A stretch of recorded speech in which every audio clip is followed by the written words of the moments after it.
Sebelumnya aku mau nanya dulu, kamu pernah nggak sih kalau beli obat, ada baca tuh di obatnya ada tulisan harus ada resep dokter.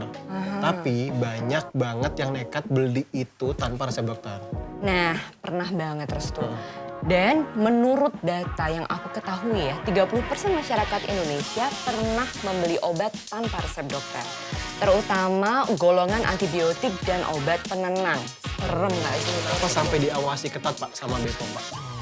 Jadi sederhananya, obat-obat tertentu itu atau yang kita sebut OOT, itu adalah obat yang sering disalahgunakan. Sifatnya pertama bekerja di sistem saraf pusat.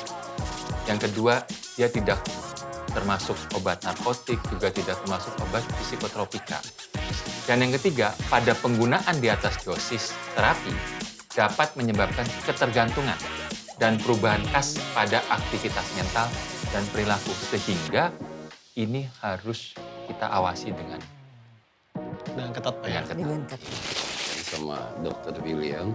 Jadi kalau dilihat jenisnya sebenarnya banyak, Bang. Banyak sekali jenisnya, tetapi ada beberapa yang cukup populer ya. Yang cukup populer itu antara lain adalah ya kita sebut Eximer, terus kemudian dextromethorphan, ada trihexylamine, ada tramadol dan lain sebagainya. Nah, tetapi itu nama-nama farmasi. Yang untuk disalahgunakan namanya bisa macam-macam. Ada nama lainnya. Ada nama lain untuk menyamarkan gitu di antara mereka seperti disebut pil sapi, dulu juga mungkin ada yang disebut pil koplo, ada yang disebut pil yarindo, ada yang double L. Bahkan ada tramadol disingkat jadi madol. Terus istilahnya dodol yang hanya hafal di kalangan mereka dalam kapasitas penyalahgunaan.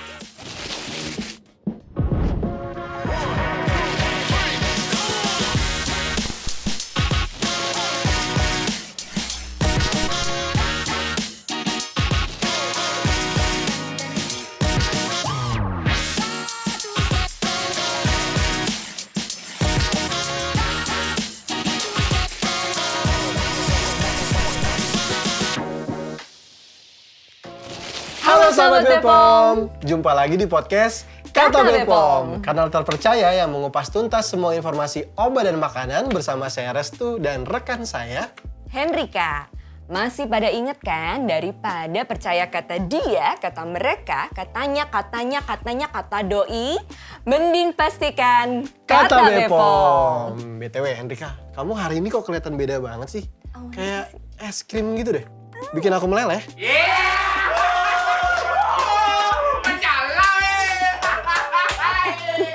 Aku bisa aja sih Restu ya. Kalau kayak es krim, aku pengen kayak es krim buah. Kenapa tuh? Karena banyak manfaatnya seperti obrolan kita hari ini. Nih, jadi pede banget kamu. Tapi ada benernya sih. Semoga obrolan kita hari ini tuh ada banyak manfaatnya. Apalagi tema obrolan kita hari ini juga seru banget, Hendrika. Apa tuh tema obrolan kita hari ini? Udah deh, jangan banyak bercanda. Mending kamu jelasin dulu, Restu, hari ini kita mau ngobrolin apa sih? Nah, bentar Hendrika. Sebelumnya aku mau nanya dulu, kamu pernah nggak sih kalau beli obat, ada baca tuh di obatnya ada tulisan harus ada resep dokter. Tapi banyak banget yang nekat beli itu tanpa resep dokter. Nah, pernah banget Restu. Dan menurut data yang aku ketahui ya, 30% masyarakat Indonesia pernah membeli obat tanpa resep dokter. Terutama golongan antibiotik dan obat penenang. Serem gak sih itu Restu? Serem banget. Dan makin parahnya lagi, sekarang tuh banyak remaja yang coba-coba untuk konsumsi obat-obatan tertentu itu, atau yang biasa kita kenal tuh dengan OOT, itu tuh kayak yang bukan tujuan utamanya gitu loh. Jadi kayak contohnya nih, kayak misalnya obat batuk direbus lah, kayak tramadol disalahgunain lah, terus bahkan lebih parahnya lagi, ada yang konsumsi obat mabuk perjalanan dengan dosis tinggi, cuma biar dia bisa tidur nyenyak. Astaga, serius Iya. Restu? Makanya. Padahal obat-obatan itu bukan cuma berbahaya buat kesehatan ya, tapi juga bisa bikin kecanduan, bahkan overdosis. Nah kan, makanya pas banget kalau kita bahas hari ini dan penting soalnya. Dan pas banget emang kita tuh hari ini mau bahas penyalahgunaan obat-obat tertentu tadi. Sama narasumber yang pasti keren-keren yang udah hadir juga di studio ini. Oh, pas banget. Aku mau tanya nih Restu. Gak usah banyak tanya, kita langsung tanya aja ke ahlinya. kok Gimana? gitu sih? Iya dong. Ya udah deh kalau gitu kita sapa narasumber kita hari ini. Ayo. Nah, sahabat Bepom, sekarang sudah hadir bersama kita 2 orang narasumber langsung yang ahli di bidangnya dan relate sekali dengan apa yang mau kita bahas pada hari ini. Di sebelah saya ini sudah ada Pak Deputi Bidang Penindakan Bepom, Bapak Irjen Pol Tubagus Ade Hidayat, SIK MSOS. Halo Bapak. Halo. Gimana kabarnya Pak? Alhamdulillah, Alhamdulillah baik ya, Pak, ya. Mas Restu, Mbak Hendrika, dan teman saya, sahabat saya, Dr. William. Siap. Kita juga kehadiran Deputi Bidang Pengawasan Obat, Narkotika, Psikotropika, Prekursor, dan Zat Adiktif, Dr. William Aditeja, MD, Bimed, Emed. Apa kabar Bapak William? Halo, kabar baik Mbak Rika, Mas Restu, Halo Bapak. dan Monggo, Pak. Pak.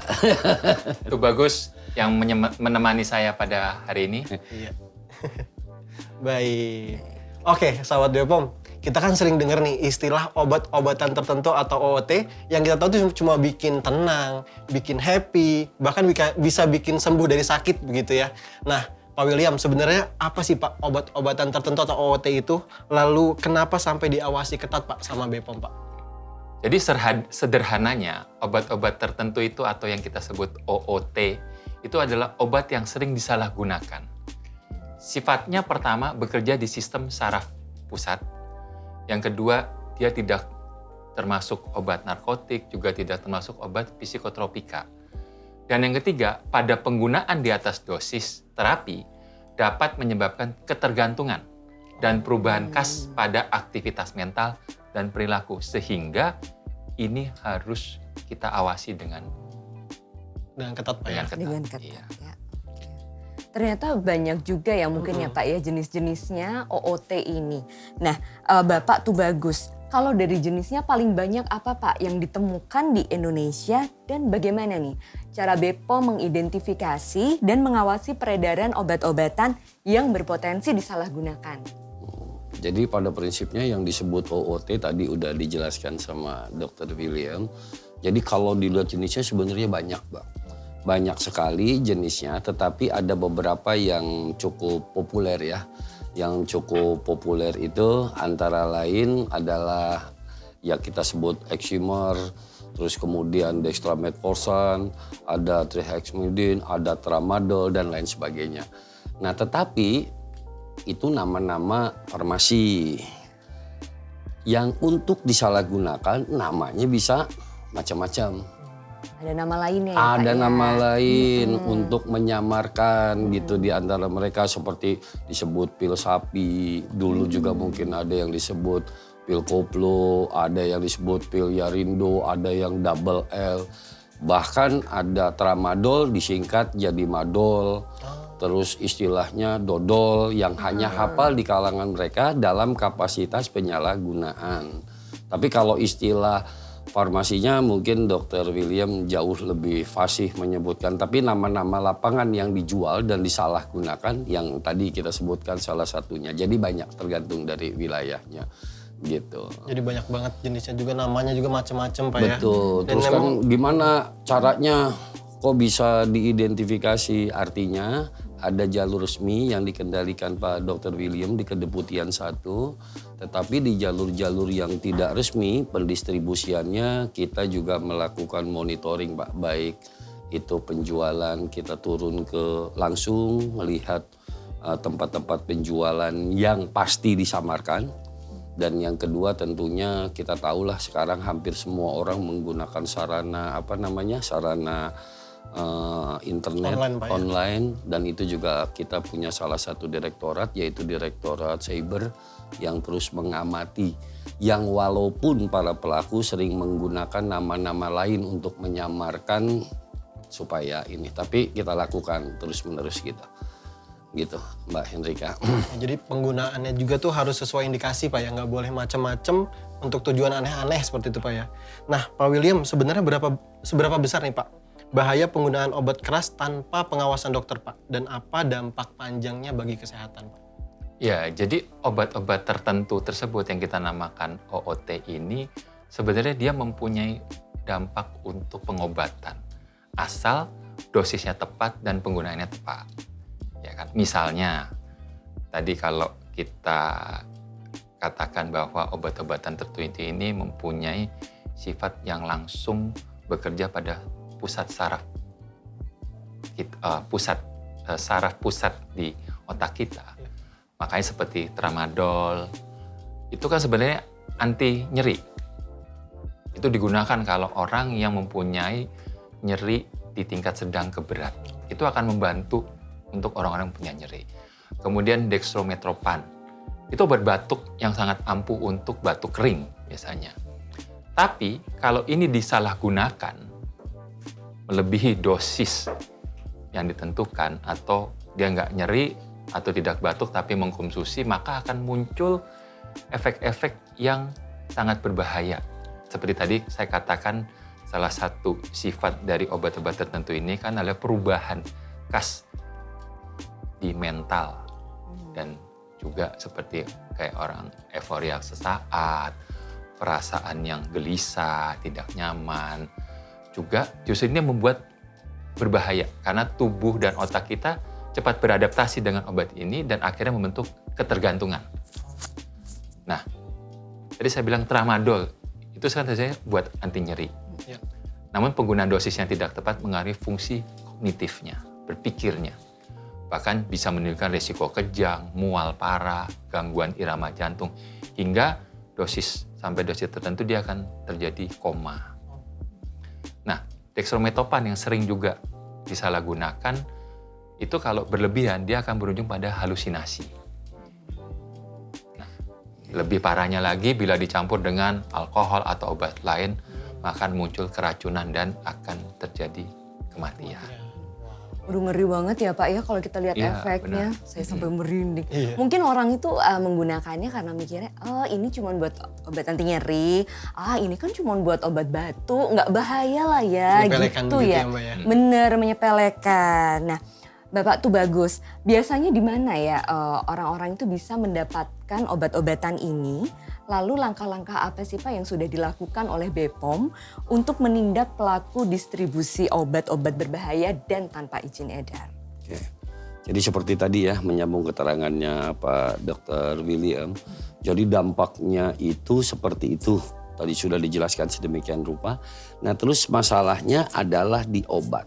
Jadi titik masalah di kedeputian penindakan itu bukan zatnya, tetapi lebih kepada pendistribusiannya. Jadi harusnya obat itu untuk orang sakit sembuh. Gitu, orang sakit kepala atau sakit apa untuk menghilangkan rasa nyeri dikasih obat itu sembuh dengan kapasitas dosis yang sesuai. Nah, kacamatanya kedeputian 4 lebih kepada distribusinya. Nah, terus pertanyaannya di mana bisa didapatkan gitu. Didapatkannya di setiap daerah agak sedikit berbeda nih. Artinya bisa kita sampaikan bisa di mana saja. Bisa di mana saja. Karena kalau penjualan yang tidak resmi itu bisa dengan cover sedemikian rupa dari tangan ke tangan, dari toko kelontong, dari berbagai macam. Bahkan ada beberapa yang berkedok bengkel tapi dia beli ada. Tapi di jalur apotik pun ada, toko obat yang ini pun ada. Terus pertanyaannya apakah apotik melayani semua itu? Ya, dengan resep dokter dibenarkan. Ketika dia melayani dengan tidak resep dokter, maka itu juga merupakan sebuah pelanggaran. Obat ini dibutuhkan oleh masyarakat karena fungsinya. Tadi Dr. William sudah menyampaikan. Tapi disalahgunain. Bukan seharusnya dosisnya berlebih, bisa berbahaya dan lain sebagainya. Sehingga kapasitasnya kita mencegah distribusi itu. Mencegah distribusinya supaya distribusinya melalui jalur formal diberikan dengan pasien yang membutuhkan dengan resep dokter hasil diagnosanya baru benar. Sehingga kacamatanya fokus kedeputian 4 adalah kepada jalur distribusi yang tidak benar. Terus di mana adanya? Ini perlu perjalanan panjang untuk membuktikan karena dengan satu anggapan bahwa tempatnya bisa di mana aja ini. Di mana aja ya. Tempatnya bisa di mana aja, tapi kita selalu monitoring baik melalui media sosial, perdagangan online maupun teman-teman kita di jajaran Itu nanti kan kita bekerja sama dengan aparat penegak hukum yang lain seperti dari Polri dan lain sebagainya. Karena berbeda dengan narkotik. Kalau narkotik karena zatnya dia salah. Jadi nggak boleh. Kalau ini zatnya boleh untuk orang yang tepat. Nah, seperti yang tadi Pak Dr. William sampaikan. Kalau nggak tepat distribusinya nggak boleh. Iya. Kita harus tindak gitu. Gimana nindaknya? Panjang tuh ceritanya sampai kepada proses penyidikan. Gitu, Mbak Hendrika. Jadi serem banget Pak ya. Jadi jalur distribusi non formalnya itu di mana-mana itu Pak ya. Jadi yang membuat sejauh dari sulit. data ya, Mas.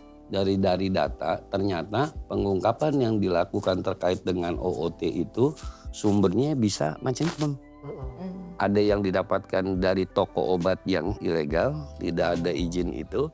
Bisa juga ada dari yang melayani itu tanpa resep dokter.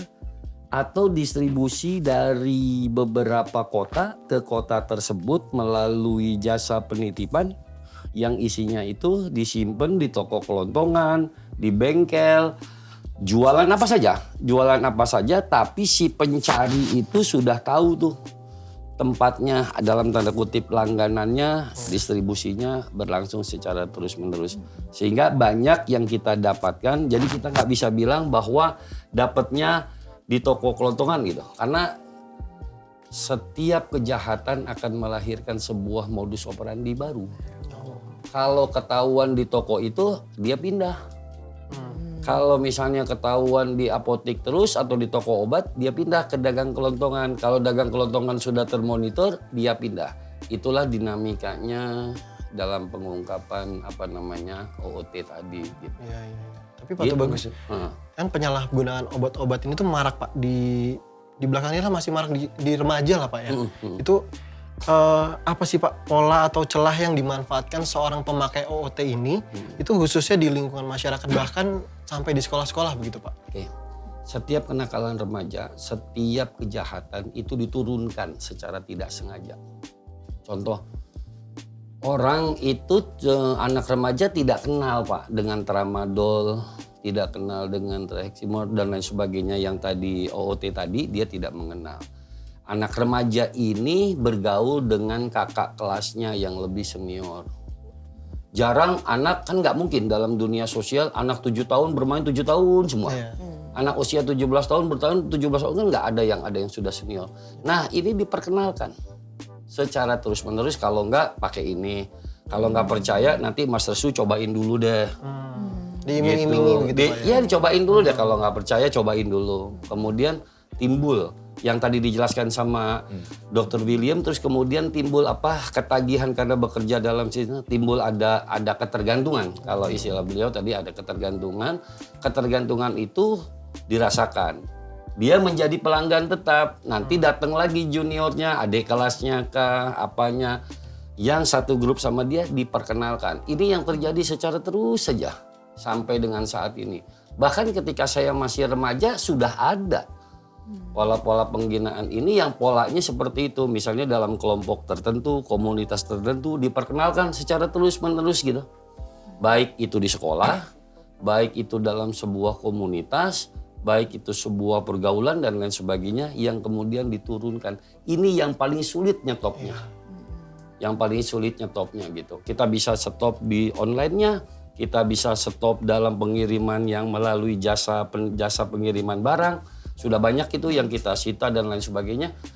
Nah tapi yang sudah sampai kepada konsumen si remaja, nah itu salah satu polanya. Kira-kira gitu Mas. Seperti itu Pak ya? Iya. Menurut cerita Tapi Pak, ini bukan ngajarin suruh begitu. Iya, Nah, betul. tapi intinya adalah menjelaskan celah-celahnya di mana. celah-celah. Oleh karena itu kita melakukan upaya-upaya pencegahan itu sampai ke batas itu.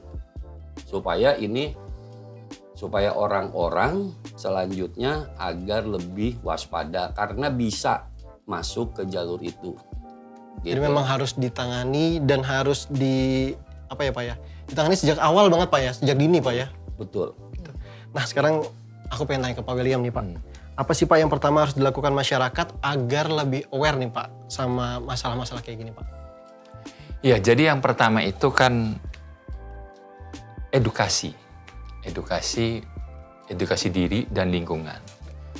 itu mencangkup juga harus memahami risiko OOT.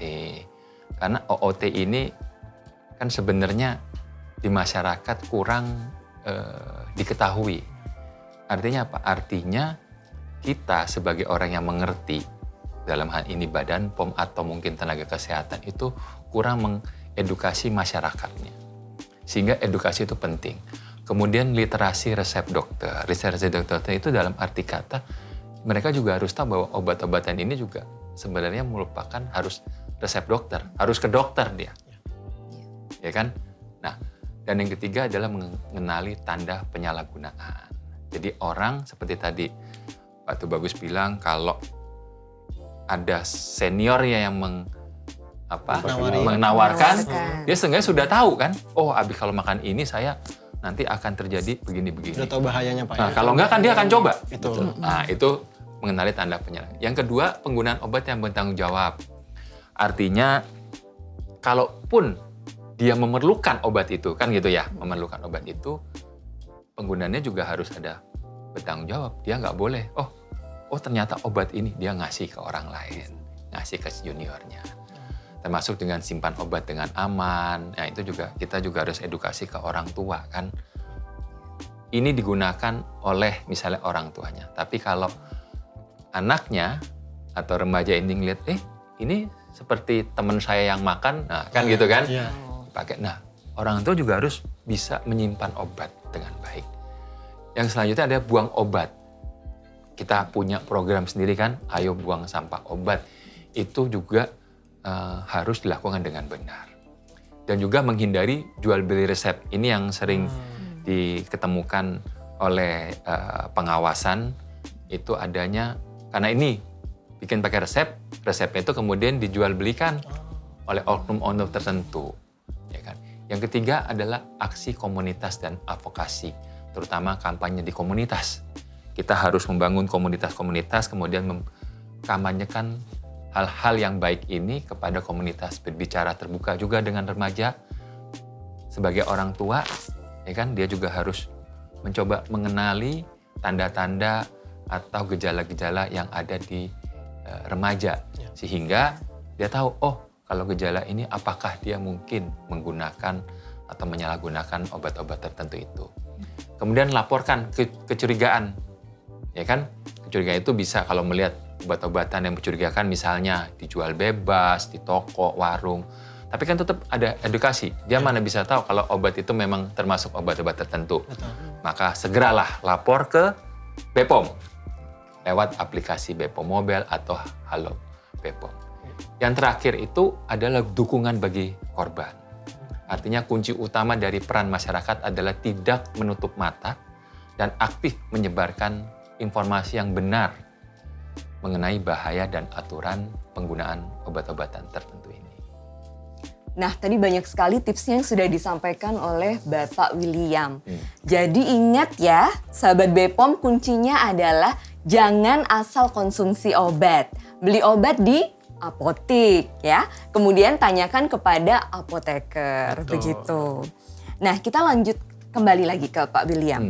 Kenapa ya Pak, kok remaja ini lebih rentan, terutama tadi salah satu efek sampingnya adalah keracunan pada sistem saraf atau neurotoksik dibandingkan pada orang dewasa? Ya, jadi gini. Kalau tadi tagline-nya itu adalah beli di apotek, harusnya ditambah adalah ini harus pakai resep dokter. Jadi harusnya adalah di bawah pengawasan dokter. Belinya di apotek, tapi dia harus mendapatkan resep. Itu yang penting dulu ya. Jadi dia harus, karena ini obat-obat tertentu harus dengan resep dokter. Nah, remaja itu lebih rentan mengkonsumsi obat-obatan tertentu ini karena beberapa faktor utama. Yang pertama adalah faktor perkembangan psikologis. Anak remaja itu kan ada rasa ingin tahu, ya kan? Kemudian pelarian dari masalah. Kalau ada masalah dia nggak mau ngadepin, dia mencari cara untuk pelarian. Dan kebutuhan pengakuan. Nah, tadi Pak Tubagus bilang kalau seniornya bilang, lo nggak berani minum itu nggak jantan. Nah, mereka butuh pengakuan. Atau kalau nggak makan nggak boleh masuk kelompok ini. Nah, itu kan pengakuan kan. Anak-anak remaja itu menyebutkan butuh pengakuan. Yang kedua itu adalah memang perkembangan otak remaja itu belum 100% sempurna. Sehingga menyebabkan kurangnya pengendalian diri dan dominasi emosional yang lebih. Ya kan nama anak muda kan gitu. Emosinya labil ya, kuat, Pak, ya? gampang sekali. Gampang mudah Iya. emosi, Pak. Mudah Namanya emosi. demo kan ya, anak-anak muda. Nggak mungkin umur 70-an demo kan dia nggak mungkin, Nggak mungkin. emosinya itu kan. Yang ketiga adalah tekanan dari pengaruh lingkungan sosial, termasuk tadi pengaruh teman sebaya, kemudian aksesibilitas obat-obat tertentu yang gampang. Di Indonesia itu kan gampang sekali beli obat, makanya tadi kita selalu mengatakan harus dengan resep dokter. Ini penting. Dan kurangnya juga pengawasan keluarga. Ini juga merupakan salah satu faktor kenapa remaja rentan, karena pengawasan itu. Karena mungkin orang tua pun tidak mengetahui obat-obat tertentu ini, sehingga tidak menganggap ini sebuah suatu permasalahan atau tidak merupakan suatu penyebab orang atau anaknya itu mengkonsumsi. Yang terakhir adalah kurangnya pengetahuan tadi, ya, saya sudah katakan. Singkatnya, kombinasi antara otak yang belum matang, gejolak emosional, dan tekanan sosial membuat remaja menjadi kelompok yang paling rentan. Bahaya banget ya, jadi efeknya bisa kemana-mana gitu ya. Iya. Ya. Terus kalau dari sudut pandang Pak Bagus nih Pak, berarti perilakunya itu tuh sudah terlihat Pak ya? Atau itu bisa juga kecanduan berarti kan Pak ya? Betul. Jadi kecenderungannya seperti yang tadi disampaikan, orang kan ada kalau obat yang benar untuk mengobati penyakit. Yep. Kalau yang digunakan tadi penyalahgunaan berarti digunakan untuk tujuan lain yang bukan mengobati. Maka ada dampak yang ingin ditimbulkan dari obat itu yang bukan untuk mengobati. Jadi ada rekreasional lah. Oke. Gitu. Terus karena itu dia minum dalam kapasitas yang mungkin tidak diatur berapa harus dosisnya. Kemudian menimbulkan dampak. Dampaknya bagi dirinya mungkin ada situasi yang diinginkan. Akhirnya merasa nyaman dengan obat itu, ketergantungannya tinggi. Bila dia tidak minum obat itu, seperti ada yang kurang. Akhirnya. Sehingga jadilah dia pelanggan tetap. Akhirnya terus menerus. Dari tadi yang disampaikan oleh Dr. William, dari Kedeputian 4 menilai ada motivasi lain. Motivasi yang lain kalau untuk tadi dari dampak kesehatan saya pikir sudah jelas sekali. Ternyata peredaran gelap OOT ini ada motivasi ekonomi kan. Ada motivasi ekonomi dari yang mengedarkan. Dia beli, dia pelanggannya tetap itu terus, kemudian harganya ada margin yang cukup besar, dapat terus, kemudian ditambah terus, nanti ada bonus bila ada pembeli baru kan gitu, akan terus berkembang, ada motivasi ekonomi. Motivasi ekonomi dagang nggak apa-apa, tapi kalau dagangnya merusak generasi itu yang kemudian tidak boleh. Aturannya sudah jelas harus berizin, harus di apotek, harus dengan resep dokter, dan harus tepat kepada pasien yang tepat. Itulah makanya harus ada resep dokter. Faktanya yang gelap tadi, gitu. Faktanya ternyata ada motivasi lain. Motivasi ekonomi cukup besar di situ, gitu. Gitu kira-kira itulah yang mengakibatkan motivasi ekonomi yang mendorong secara terus-menerus. Supaya dihentikan, ya konsumsinya dihentikan. Caranya seperti yang tadi salah satunya dilaksanakan yang sudah dipaparkan oleh Dr. Willy, kasih pemahaman supaya orang itu tidak minum obat yang salah. Edukasi Pak ya? Edukasi. Edukasinya bukan hanya kepada itu saja. Edukasinya bukan kepada orang-orang yang mengkonsumsi. Kenapa gitu? Karena orang-orang yang sudah mengkonsumsi dikasih taunya susah. Kadang-kadang bukan karena dia nggak ngerti itu berbahaya, tapi dia sudah menikmati itu. Sehingga edukasi yang tadi dimaksud oleh Dr. Willy hendaknya ke semuanya. Supaya mata dan telinga masyarakat lingkungan di mana dia berada ikut menyaksikan. Jadi kalau misalnya yang badung-badung doang yang berpotensi untuk mengkonsumsi OOT itu yang dikasih tahu ternyata tidak cukup hanya dia. Bapaknya, ibunya, RT, RW, lingkungan sekitarnya harus tahu juga bahayanya dan harus tahu juga dampak yang ditimbulkannya sehingga dia bisa masyarakat secara umum bisa ikut berpartisipasi karena dia punya pengetahuan. Itu yang tadi dimaksud. Kita mencoba menghentikannya. Salah satu direktorat di bawah Kedeputian 4 ada Pak, namanya Direktur Pencegahan. Nah itu juga ikut aktif di sana, bukan ngasih tahu kepada yang mengkonsumsi saja karena sulit mengidentifikasinya, tapi masyarakat secara luas. Yang tadi komunitas yang dimaksud Dr. William kita coba untuk untuk elaborasi secara terus-menerus supaya makin banyak yang tahu, makin banyak orang yang mengawasi, makin banyak informasi kepada Badan POM, makin banyak informasi kepada pengawasan dan juga penindakan, sehingga kita kolaborasinya dengan pengawasan dan penindakan bisa sama-sama jalan. Yang niatnya adalah menjaga generasi kita supaya jangan sampai, karena dampaknya sangat luar biasa ternyata kan. Betul banget, gitu. betul banget. Karena dampak tadi ada kecanduan tadi, makanya penting banget edukasi nggak cuma ke pemakai Pak ya. Jangan hanya ke pemakai, Ke ntar lingkungan nggak ada yang sekitarnya ngingetin. juga Pak ya, betul ya. Masyarakat juga. Kalau kita ngasih tahu orang mabuk susah. Jadi yang dikasih tahu orang yang tidak mabuk untuk memberikan pengawasan secara terus-menerus. Keluarganya yang kita kasih tahu, ibu, anak ibu kayaknya ada gini pengawasannya. Nanti masih sempet kok, masih bagus kok untuk bisa diselamatkan secara bertahap mungkin dengan terapi dari kesehatan entah apa itu programnya. Mungkinkah yang menggunakannya akan melaporkan? Kecil walaupun itu ada. Tapi akan jauh lebih bagus ketika keluarga dikasih tahu ilmunya, dikasih tahu pengetahuannya, diedukasi, dia yang akan punya dorongan untuk menyelamatkan anak. Sehingga distribusi ke jalur itu bisa kita putus lah. Jadi penting juga peran mengingatkan dari keluarga. Mengingatkan sangat penting. Dari keluarga. Gitu. Jadi Kayak kita sekarang nih lagi ngingetin nih. Betul jangan banget. mabuk. Kita juga lagi mengedukasi Pak ya. mengedukasi masyarakat ya. betul. Jadi dari masyarakat melindungi masyarakat Betul. juga begitu ya. Berapa banyak sih Mbak Badan POM? Berapa banyak sih polisi? Berapa banyak sih yang lain? Kan sedikit persentasenya. Tapi kalau aktivitas ini di masyarakat meyakini semuanya terus mereka mendukung, insya Allah jauh lebih baik kan. Iya. Gitu. Efeknya Betul. lebih besar ya Betul, Pak betul, ya. Mbak Erika. Oke. Baik. Nah kembali lagi ke Pak William. Kalau kita bicara soal pencegahan nih Pak. Sebenarnya dari sisi kesehatan, apa yang bisa kita lakukan supaya anak-anak muda kita ini tidak terjebak dalam penyalahgunaan obat-obat tertentu ini? Ya, seperti tadi saya katakan ya, bahwa obat-obatan tertentu ini sebenarnya harus dengan resep dokter. Betul. Sehingga seperti tadi Pak Tubagus katakan, ini distribusi. Ya. Kita ada di Deputi 1 itu ada namanya pengawasan distribusi. Dalam pengawasan distribusi, orang yang menjual, baik itu PBF atau apotek, itu ada yang namanya klasifikasi pelanggan.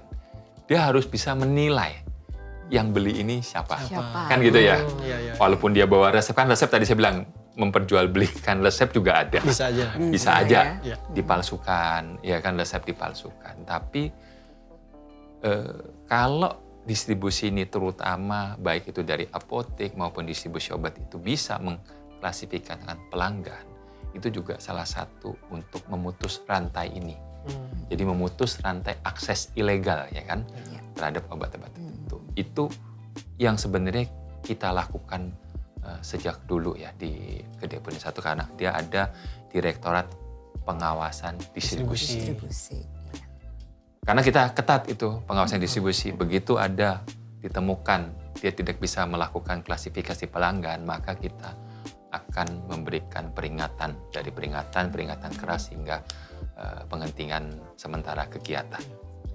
Itu yang bisa kita lakukan. Tapi yang tidak bisa kita lakukan adalah bagaimana remaja ini kemudian bisa menahan diri, membangun ketahanan. Bagaimana dia bisa tahu bahayanya obat-obatan tertentu, ya kan? Sehingga kalau kedua kolaborasi ini dari sisi rantai aksesnya diputus, kemudian dari sisi penggunanya atau konsumennya ini bisa memahami apa bahaya dari obat-obat tertentu ini, maka saya yakin pencegahan penyalahgunaan obat-obat itu akan berhasil Efektif, dengan Pak, ya? baik. Memang kita tidak bisa bilang 100%, tapi tentunya kemungkinan atau rasio itu bisa kita tekan terus, Betul. sehingga mungkin nanti bisa tinggal 0,000 sekian Betul. persen. Harapannya semakin kecil Pak ya. Ya, namanya kejahatan itu kan nggak mungkin bisa Hilang total, 100%, Betul. ya. Tapi kita bisa tekan seminimal mungkin sehingga penyebarannya atau penggunaan ini bisa dibatasi. Betul banget.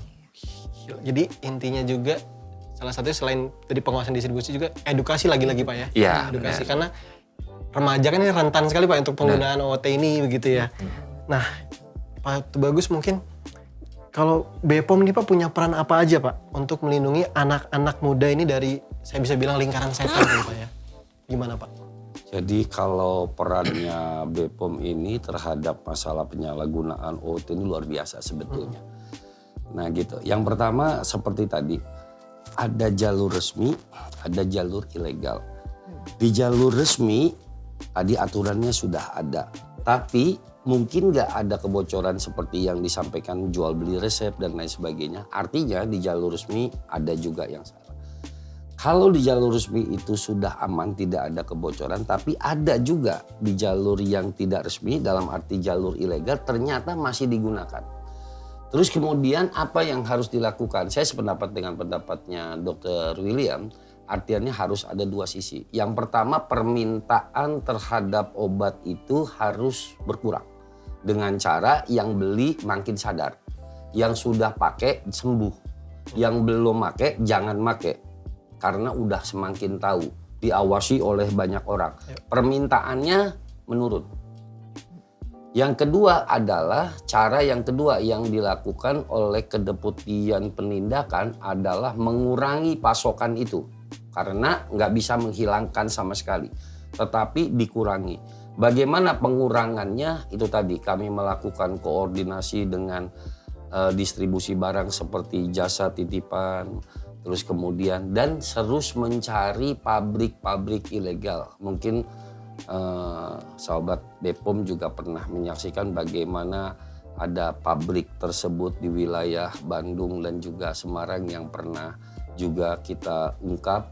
Terus jalur resminya sudah dikontrol nih sama teman-temannya Dr. William.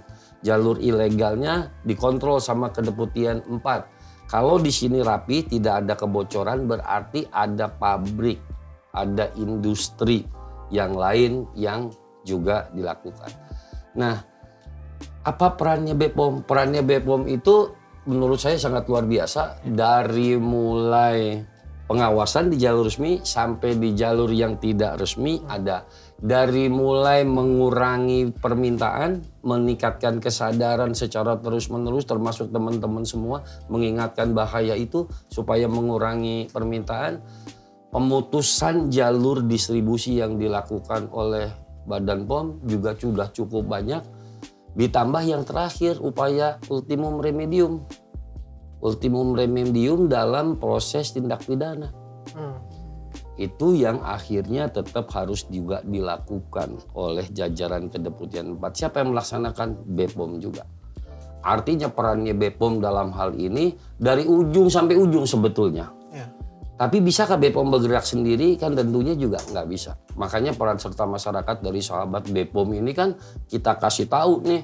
Kita kasih tahu, kita unjukin kalau misalnya ada yang aneh, kita kasih tahu jalurnya lewat aplikasi yang tadi Dr. William sampaikan, atau telepon ke teman-teman, atau laporan dari berbagai macam platform yang ada bisa masuk dan kemudian yakinlah pasti akan kita tindak lanjuti. Baik itu nanti ada sanksi administrasi terhadap itu yang dikerjakan oleh teman-temannya Dr. Willy, ataupun penindakan pro justisia dalam rangka penegakan hukum pidana yang akan dilakukan oleh jajaran di Kedeputian 4. Jadi kalau untuk OOT dari BPOM maka diatur oleh Kedeputian 1 dan Kedeputian 4 dari ujung sampai ke ujung sebetulnya.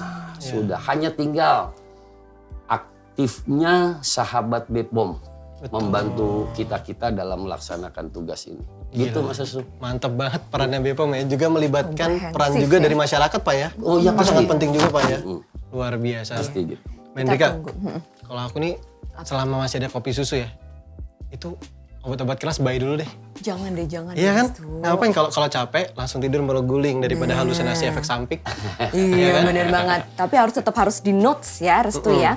Bahwa tadi obat-obatan tertentu itu kan obat keras ya. Karena Iya. dia harus dengan resep dokter. Jadi bukan buat dipakai sembarangan. Betul. Apalagi buat pelarian. Apalagi buat istilah healing. Nggak banget deh kalau pakai kandungan yang Ini aneh-aneh. harinya hari Minggu aja Nah, nikmatin. olahraga Pak ya. Betul banget. Jangan sampai healingnya nanti malah masuk IGD, bahkan sampai masuk BUI ya Pak. Aduh, jangan sampai. Oh, Parah jangan banget kan, Pak? sampai. Jangan sampai, benar.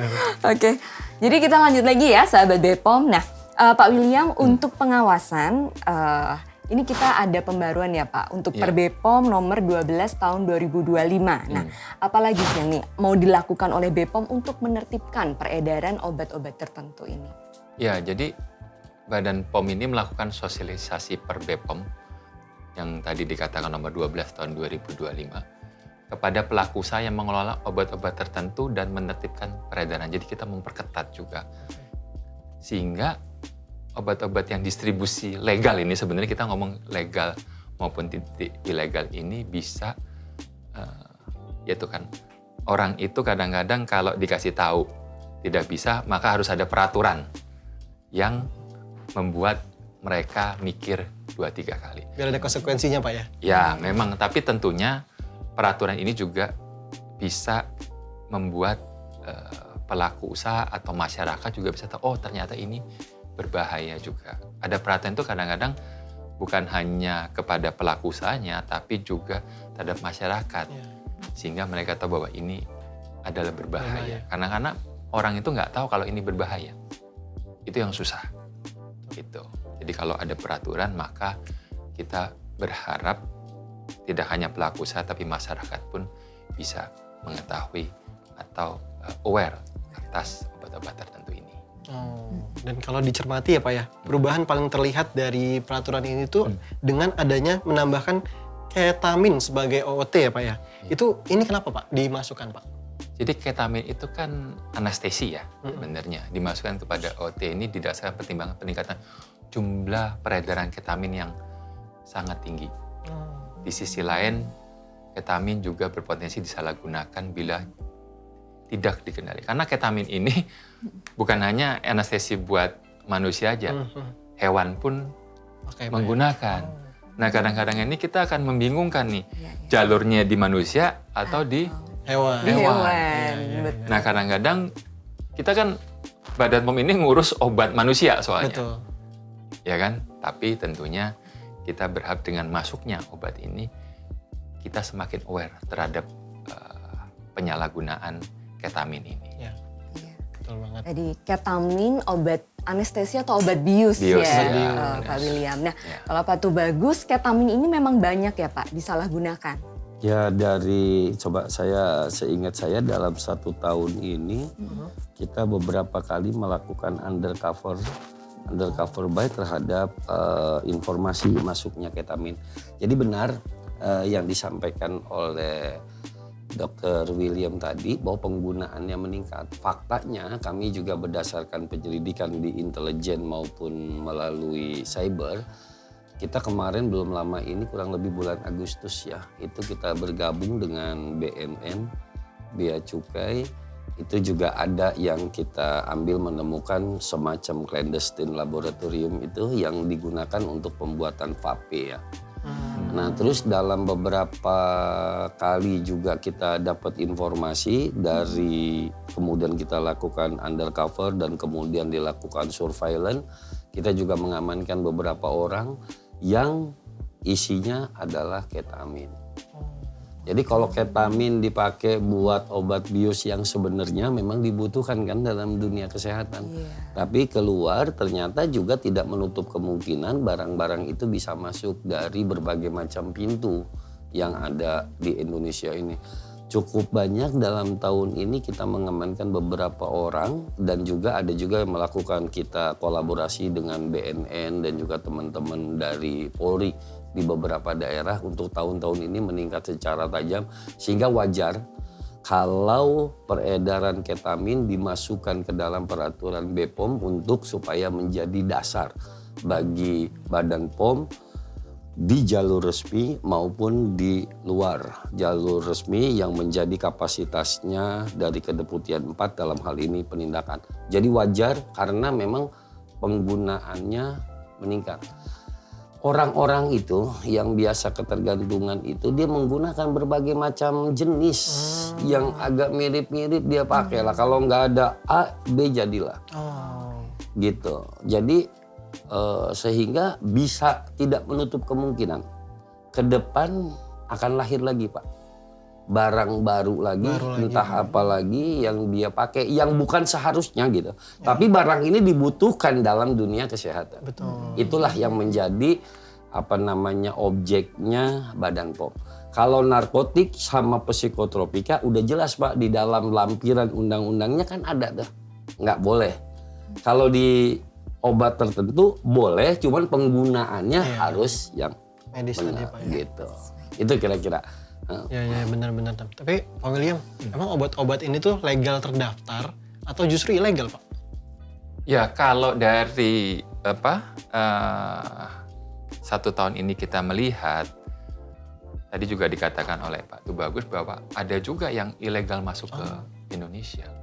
Dan kebanyakan menurut saya itu mungkin yang ilegal lebih banyak. Yang legal memang ada karena kan dibutuhkan sebagai anti obat bios ya, obat bios atau anestesi itu tetap dibutuhkan.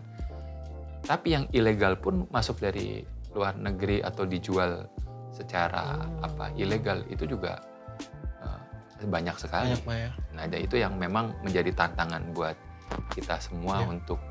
Tapi apapun dia ilegal atau legal, sepanjang itu tidak disalahgunakan ya tetap aja dia Jadi ilegal. jadi ilegal. Jadi ilegal betul. Ilegal ya. Sekarang dia ada nomornya, tapi digunakan secara bukan atas resep dokter atau secara indikasi, maka ya balik juga dia. Tetap disalahgunakan, tetap ilegal Pak ya. Ilegal juga gitu ya. Nah tadi kalau dari sisi pengawasan Pak Tubagus, selain dari memang dia itu ilegal, ada juga produk-produk yang secara legal sebetulnya disetujui, tetapi permasalahannya di peredarannya, begitu ya Pak ya, di pendistribusiannya. Kalau dari penindakan seperti apa nih Pak, merespon hal ini dan daerah mana saja sih di Indonesia yang rawan dengan praktek distribusi ini? Oke. Jadi saya mungkin tidak bisa secara pasti menyebutkan daerah A rawan, daerah B tidak rawan. Karena dinamikanya berkembang. Terus yang kemudian kalau misalnya kita bilang rawan, sementara menentukan rawan atau tidak rawan itu berdasarkan dari hasil kegiatan penindakan. Nah sementara ini di tahun 2025 kita bisa katakan bahwa ada beberapa daerah tuh yang pernah kita lakukan kegiatan penindakan terhadap itu. Antara lain di Tangerang pernah, di Pontianak pernah, di Denpasar, di Sanggau, terus ada beberapa yang lain. Dengan meyakini bahwa ini tetap ada fenomena gunung es. Artinya kita meyakini. Apakah di luar daerah itu tidak rawan? Enggak juga. Belum tentu Pak ya. Karena si barang yang kita tangkap di Tangerang itu tidak berasal dari Tangerang. Dia berasal dari daerah lain. Yang kita tangkap di Pontianak bisa jadi dari seberang, dari pulau di atasnya dan lain sebagainya. Sehingga kalau saya ditanya, Pak yang rawan mana gitu? Kayaknya rawan semua deh. Rawan semua. Karena kita nggak bisa menurut. Namun berdasarkan dari data, sementara kita ambil di tahun 2025 ini di Tangerang kita pernah, di Pontianak pernah, kemudian di Denpasar pernah, di Kalimantan di Sanggau ada, di Palembang juga ada. Artinya, tapi barang itu kan tidak diproduksi di situ. Dia merupakan sebuah alur distribusi yang demikian beredar.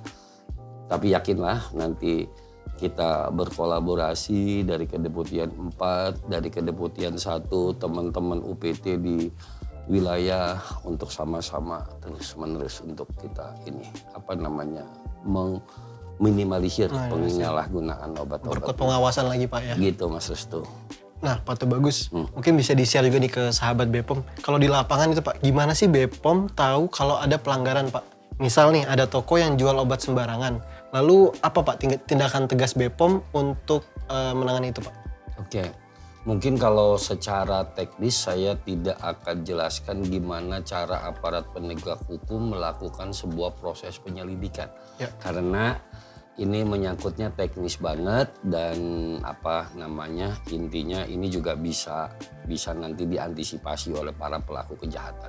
Tetapi pada intinya gini, yang pertama Badan POM di Kedeputian 4 dan juga yang lain membuka diri dalam rangka menerima informasi dari manapun. Dia menerima.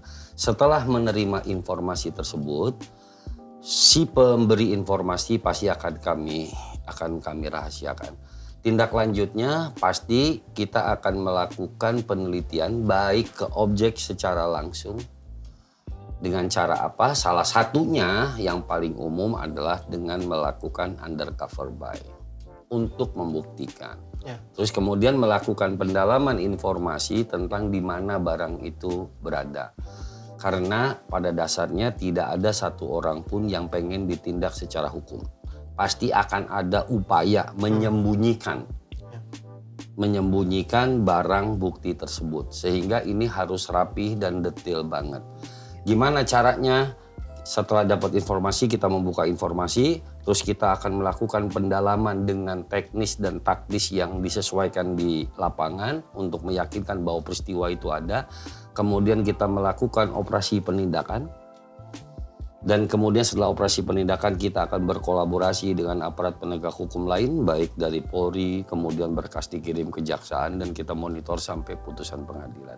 Kalau informasi itu berada di jalur yang resmi, mungkin pendekatan pengawasan nanti akan dikelola oleh teman-temannya Dr. William.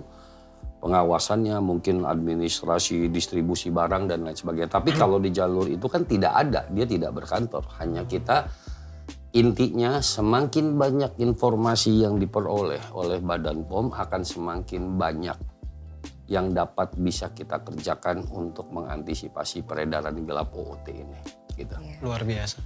Biasa. Nah Pak, pengawasan yang dilakukan oleh BPOM untuk OOT yang dijual di marketplace atau secara daring itu seperti apa tuh Pak Tuh Bagus?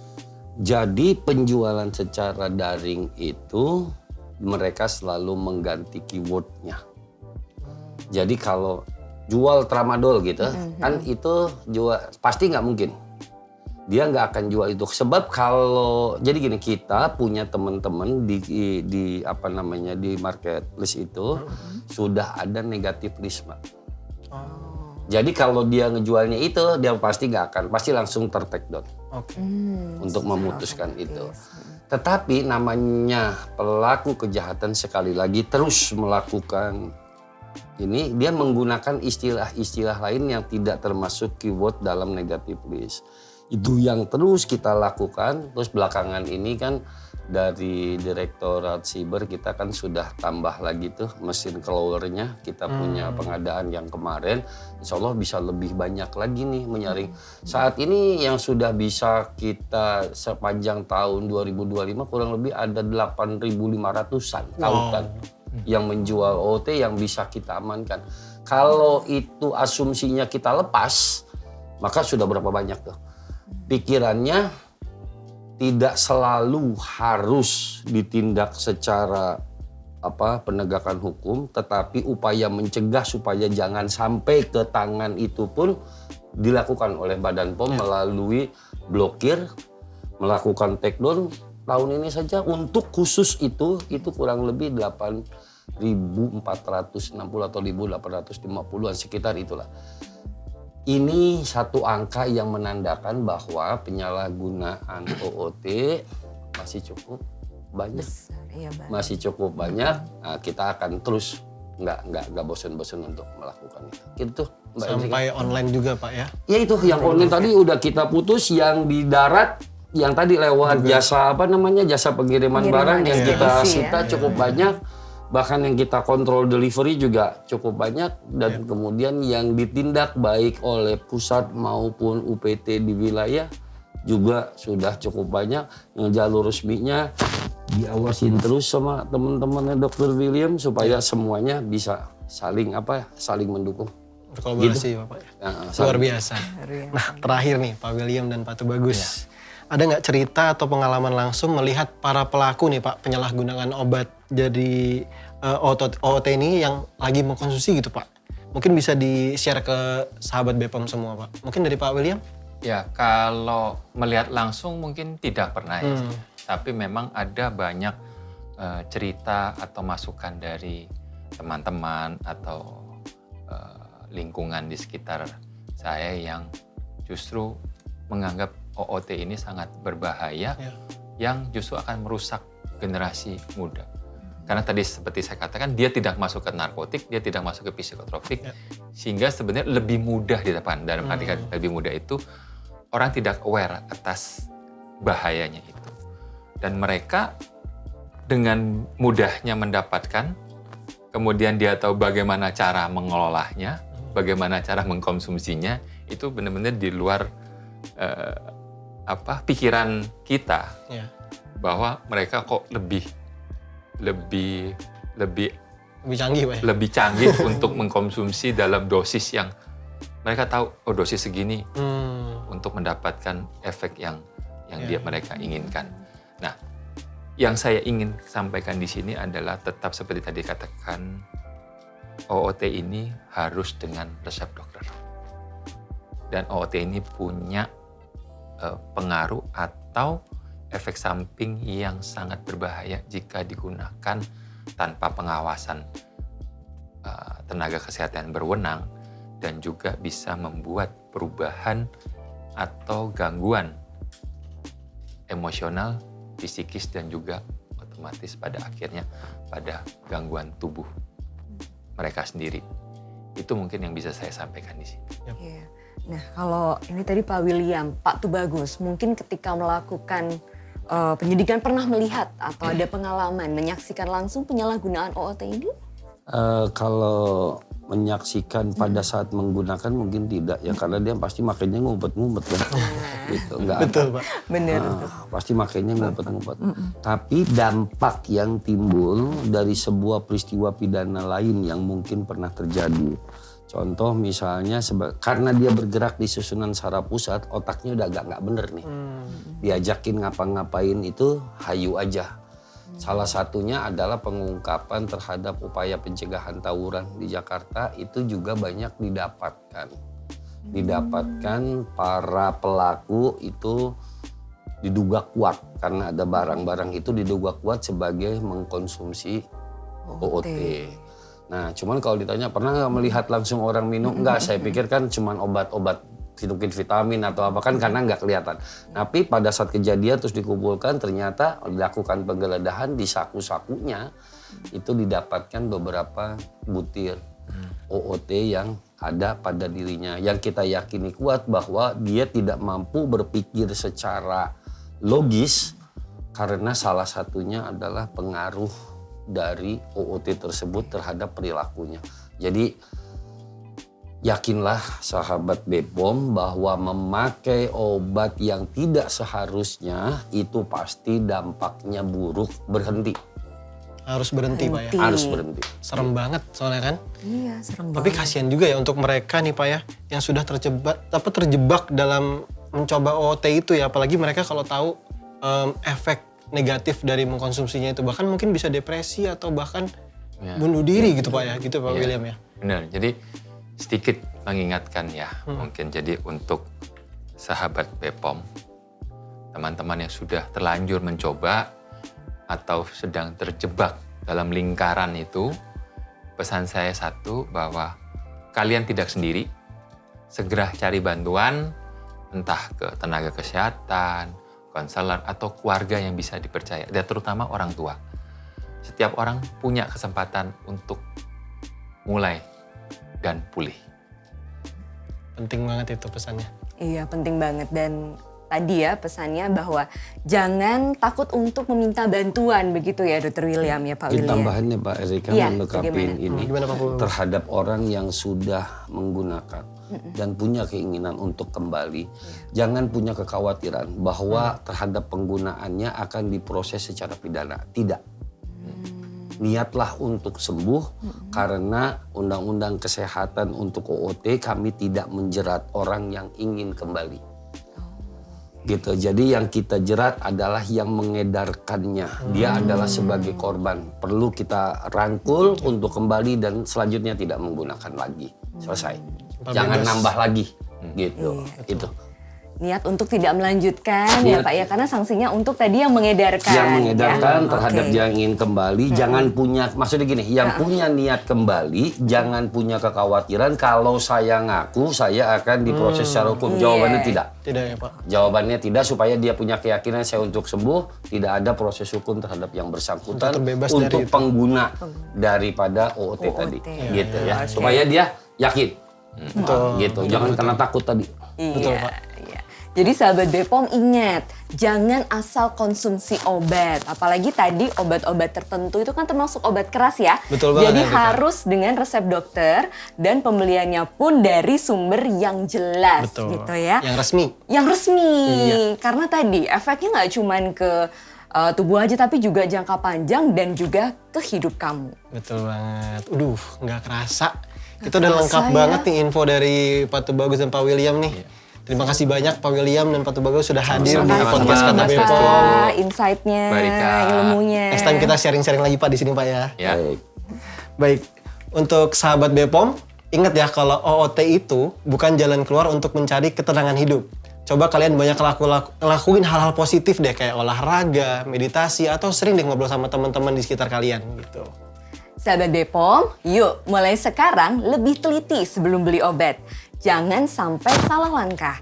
Kalau kalian melihat OOT masih dijual secara bebas, lapor ke Bepom lewat website pom.go.id atau call center Bepom 1500533. Harus dicatat tuh. betul Harus banget. dicatat, Karena kita karena semua bisa jadi bisa bagian, jadi bagian dari dari solusi. solusi. Info terpercaya soal kesehatan bukan kata orang, bukan kata siapa-siapa, bukan kata dia atau siapapun. Pastikan Kata Bepom. Jangan lupa subscribe channel Bepom Official, share episode ini ke sosmed kalian. Karena kesehatan adalah Tanggung jawab jawab kita kita bersama. bersama. Sampai jumpa di episode berikutnya. Dadah.